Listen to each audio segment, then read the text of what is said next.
88 kW so 6-stupňovou manuálnou prevodovkou vo výbave Šport.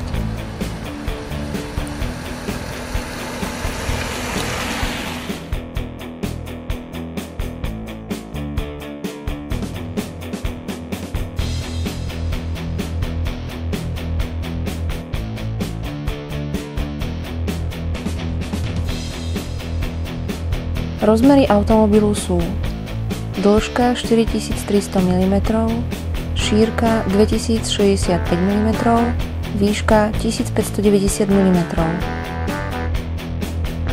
Rozmery rázvoru sú 2595 mm a svetlá výška je 140 mm.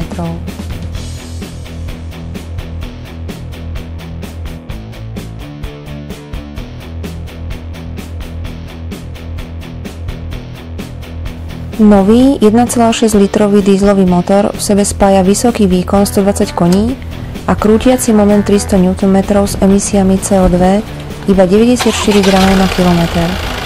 Je to prvý európsky motor nového radu Honda Earth Dreams Technology.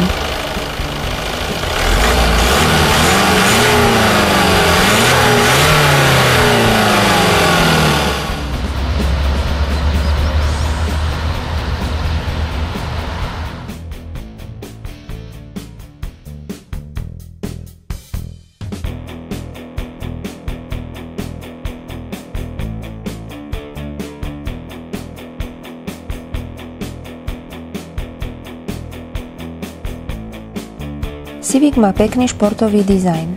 Od prednej kapoty plynule prechádza aerodynamicky bez rušivých rán smerom dozadu. Toto auto si nepopletiete s inou značkou, je naozaj dizajnovo ľahko identifikovateľné. Má množstvo výrazných prvkov, ako sú predné a zadné svetlomety, deflektory a anténu v tvare plutvy. Zvonku sa javí oveľa menšie, ako je v skutočnosti.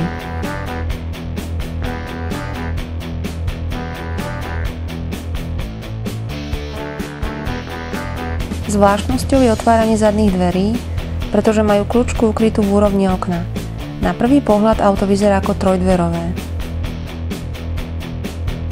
O presklenej časti pod zadným spoilerom by sa dalo diskutovať. Za nami jedujúci šofér nám nemusí vidieť do kabíny. Zadný stierač je nezvyčajne zaparkovaný v polohe nahor a nie je rovnobežne s brzdovým svetlom. K výbave Šport patria 17-palcové kolesá z ľahkých zliatín.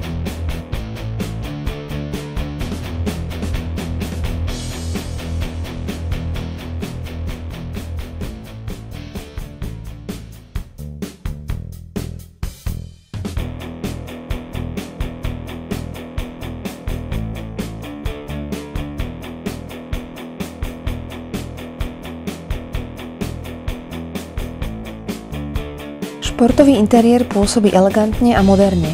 Prístroje vďaka svojmu rozmiestneniu sedadlo vodiča doslova obklopujú. Stredový panel je mierne natočený k vodičovi, takže vodič sa cíti byť v strede diania, môže sa uvoľniť a má pocit úplnej kontroly. Palubný počítač má samostatný multifunkčný matricový displej. Všetky ovládacie prvky sú perfektne rozmiestnené.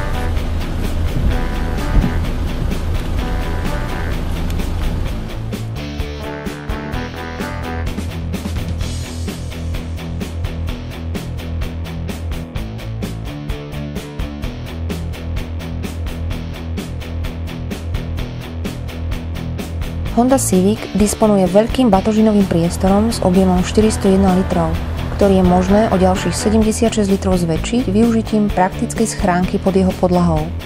Tento priestor je na úkor rezervného kolesa, k dispozícii je lepiaca sada. Aj takýmto opatrením výrobca ušetril zbytočnú hmotnosť a zlepšil tak spotrebu. Samozrejme, ďalší priestor získate aj sklopením sedadiel. Futuristický rýchlomer farebne zobrazuje ekoriadenie. Ak ide vodič úsporne, farba je zelená. Modrú farbu má pri prudkej akcelerácii alebo brzdení. Pri jemnom zrýchlení a spomalení je podsvietenie modrozelené. Okamžitú spotrebu sme mali pri 70-ke 3,4 litra. Pri 90-ke to bolo 4,3 litra. Pri 110 km rýchlosti sme dosiahli spotrebu 5,1 a nakoniec pri 130-ke bola spotreba 5,8 litra. Počas testovania pri plne obsadenom vozidle sme mali priemernú kombinovanú spotrebu 5,3 litra na 100 km.